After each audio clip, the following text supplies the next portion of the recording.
Muy buenas noches. ¿Cómo pasaron el día hoy? ¿Bien? ¿Lleno de bendiciones? Gloria al Señor. Una bendición nada más estar vivo, ¿verdad que sí? Señor.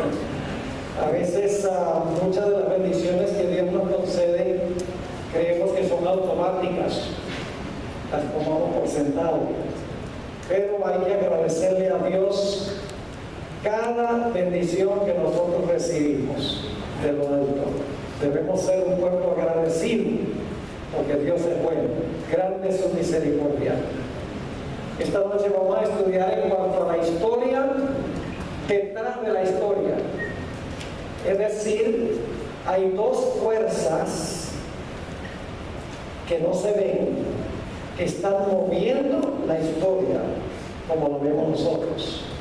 Antes de estudiar este tema, quiero mencionarles que he traído algunos materiales, ya se ha mencionado, traje algunos libros, un librito muy sencillo que se llama Esperanza para el planeta Tierra.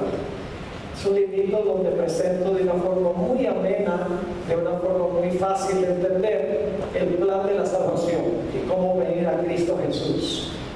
Creo que hay algunos ejemplares todavía de ese libro y también hay algunos materiales allí en DVD que están disponibles allá en la mesa a la salida. Así que si tienen interés pueden pasar por allí y pueden ver qué es lo que está disponible. Sé que algunos materiales se agotaron, pero todavía hay algunos materiales disponibles. Bien, vamos a inclinar nuestros rostros y vamos a tener una palabra de oración. Padre Celestial, nuevamente nos acercamos a ti, pidiéndote ayuda de lo alto para comprender lo que vamos a estudiar esta noche. Pedimos la presencia de tu Santo Espíritu, abre corazones y mentes para recibir y para practicar lo que vamos a estudiar. Te damos gracias por escuchar esta nuestra oración, que te lo pedimos en el nombre de Jesús. Amén. Si tienen sus Biblias, quiero invitarles a abrirlas al Evangelio según San Lucas. Y en unos momentos vamos a leer el capítulo 24 y los versículos 25 al 27. Pero primero déjenme darles un contexto de estos versículos. En realidad, el Señor Jesucristo resucitó muy temprano el primer día de la semana, que se conoce como Domingo de Resurrección. Y el Señor Jesucristo más adelante, ese mismo día, ya por la tarde, estaban dos de sus seguidores, dos de sus discípulos, caminando a un pueblo que quedaba cerca de Jerusalén, un pueblo que se llama Emmaús.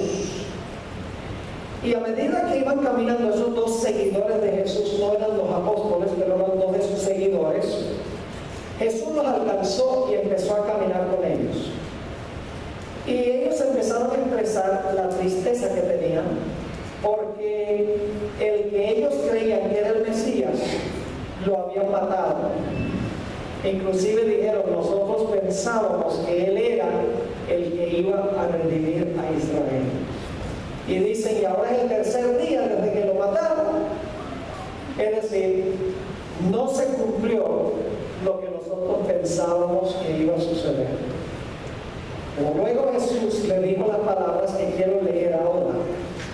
San Lucas 24 y el versículo 25 hasta el versículo 27. Escuchen bien. Entonces Él les dijo, oh insensatos y tardos de corazón para creer todo lo que los profetas han dicho.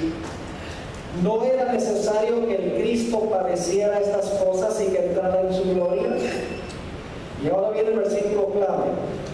Y comenzando desde Moisés y siguiendo por todos los profetas, les declaraba en todas las escrituras lo que de él decía.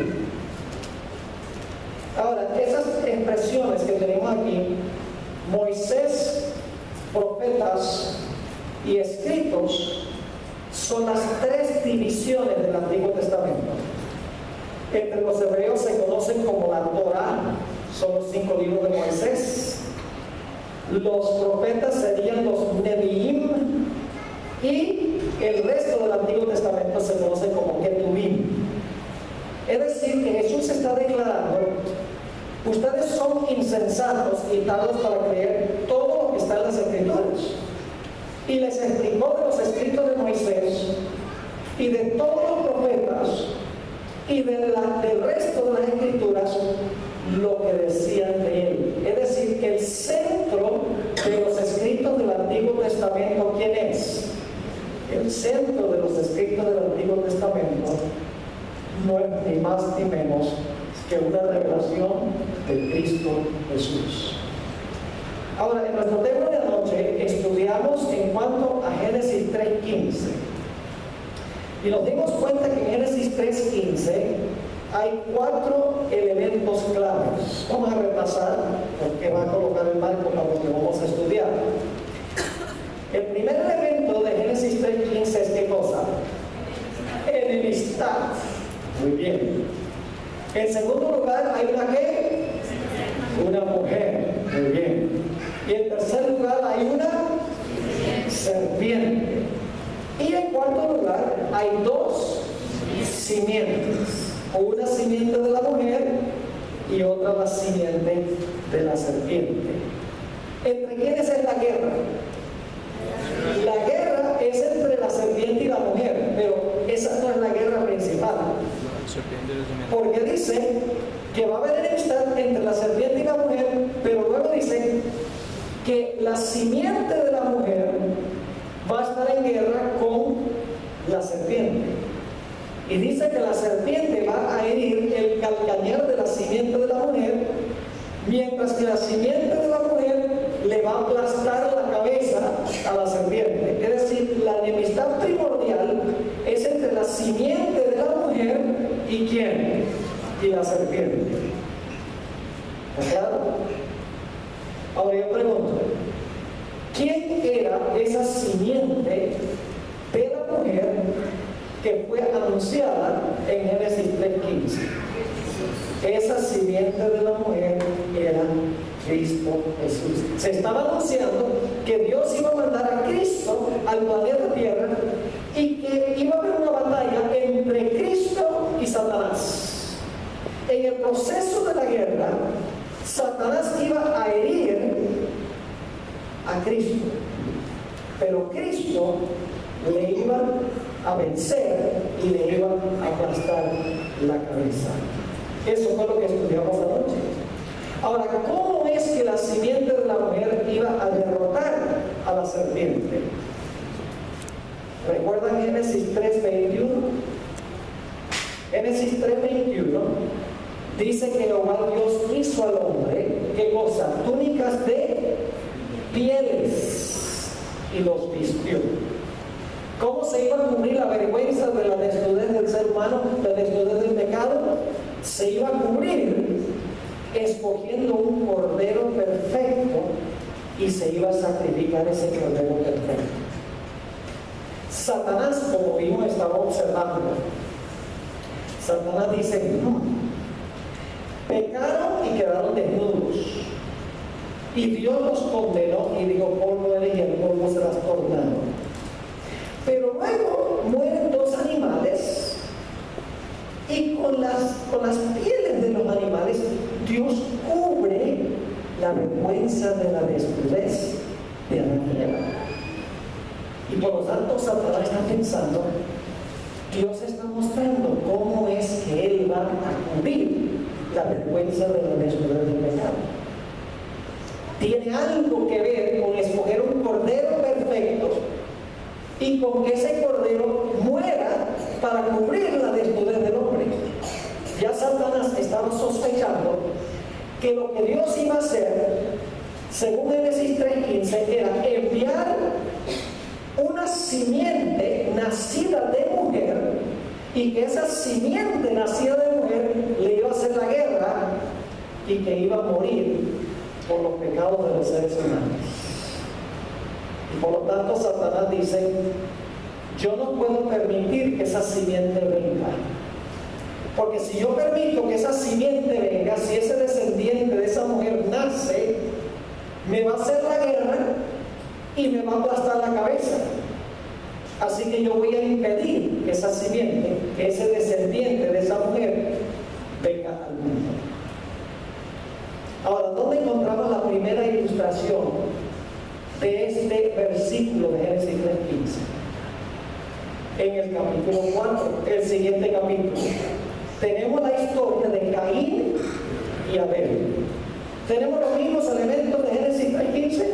Claro que sí. Abel era justo, Caín era maligno. ¿Hay una mujer en esta historia, sí o no? Claro que sí, Eva. ¿En esta historia tenemos enemistad? Claro que sí, entre Caín y Abel. ¿En esta historia tenemos dos simientes? Claro que sí, Caín y Abel. ¿Está involucrado Satanás en esta historia? Sí, en 1 Juan 3:12 dice que Caín era del maligno, es decir, el que estaba detrás de Caín para matar a Abel. ¿Quién era? Satanás. ¿Y por qué quería Satanás matar a Abel? Porque Satanás sospechaba que Abel podría ser ¿qué cosa? Podría ser la simiente. Y Satanás dice, yo acabo con este de una vez para coartar y eliminar la posibilidad de que una simiente venga para aplastarme la cabeza. ¿Pero qué hizo Dios? Leímos en Génesis 4:25 que le dio otro hijo a él. Y Eva llamó su nombre ¿qué? Seth. Llamó su nombre Seth. Y luego Eva explica por qué lo llamó Seth. Dice, porque Dios me ha dado otra simiente, así dice literalmente en el idioma hebreo, Jehová me ha dado otra simiente en lugar de Abel a que mató Caín. Dios dice, tú mataste a Abel, pues ahora yo mato entonces otro individuo para continuar el linaje. Y entonces lo que pasa es que el diablo pronto se da cuenta que estas simientes no son en realidad la simiente prometida. Satanás muy pronto descubre que lo que está haciendo Dios es que Dios está preparando un linaje de gente santa de donde finalmente va a nacer la simiente prometida de Génesis 3:15.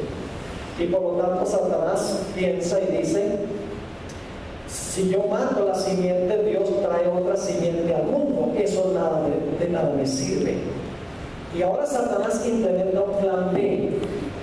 Satanás dice, hay una manera mucho más eficaz que yo puedo usar para impedir que la simiente venga. Lo que voy a hacer es entremezclar las dos simientes para que la simiente de los justos pierda su identidad. Y si pierde su identidad, van a estar identificados con la simiente de Satanás. Y por lo tanto, antes del diluvio, ¿qué hizo Satanás? Ya no trató de matar al linaje del pueblo de Dios, sino que hizo todo lo posible por entremezclar los hijos de Dios, que son los fieles de la genealogía de Seth, con las hijas de los hombres, que eran las mujeres malévolas del linaje de Caín. Y el propósito de Satanás era entremezclar las dos simientes para que la simiente santa de donde iba a venir el Mesías perdiera su identidad y el mundo se identificara como simiente de él. ¿Me están entendiendo? Casi tuvo éxito el plan de Satanás. Casi. Porque de los millones de seres humanos que había en la tierra, indudablemente, en 1656 años, desde la creación hasta el diluvio, la Biblia nos dice que solamente quedó un varón justo con su familia, Noé y su familia. Si Dios no hubiera traído al mundo el diluvio, el mundo se hubiera terminado de corromper. Todos hubieran llegado a ser simiente de Satanás y Dios no hubiera tenido ningún linaje de donde traer finalmente al Mesías al mundo. Es decir, se estaba escribiendo una historia detrás de la historia. Cuando uno lee Génesis 6 sencillamente dicen, los hijos de Dios vieron que las hijas de los hombres eran hermosas, se tomaron mujeres, y luego dice, corrompióse la tierra. Eso es lo que se veía. Pero a la luz de Génesis 3:15, lo que se veía en realidad no es toda la historia. Porque detrás del telón, ¿quién es el que está inspirando a los hijos de Dios para que los hijos de Dios se entremezclen con las hijas de los hombres? ¿Quién es el instigador? El instigador es Satanás. Pero no se ve en la superficie. La verdadera historia que se está escribiendo es la historia, detrás de la historia, el gran conflicto entre Cristo y Satanás.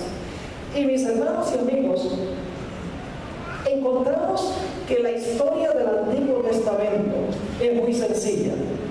La historia del Antiguo Testamento sencillamente es Dios obrando para cumplir Génesis 3:15 y Satanás obrando para impedir que se cumpla Génesis 3:15. Dios preparando todo para traer al mundo a la simiente prometida y Satanás obrando de diferentes maneras para impedir que venga la simiente, porque Satanás dice, si yo dejo venir esa simiente, me la voy a aplastar la cabeza. Así que era un asunto de la existencia de Satanás. Él dice, yo no puedo dejar que esa simiente venga al mundo, porque si viene al mundo, corro el riesgo de que me aplaste la cabeza. Así que la historia del Antiguo Testamento sencillamente es la historia de Satanás procurando impedir que se cumpla la profecía de Génesis 3 y el versículo 15. Ahora, lo que quiero que hagamos en el resto de nuestro estudio esta noche es ilustrar esta batalla de la cual hemos hablado.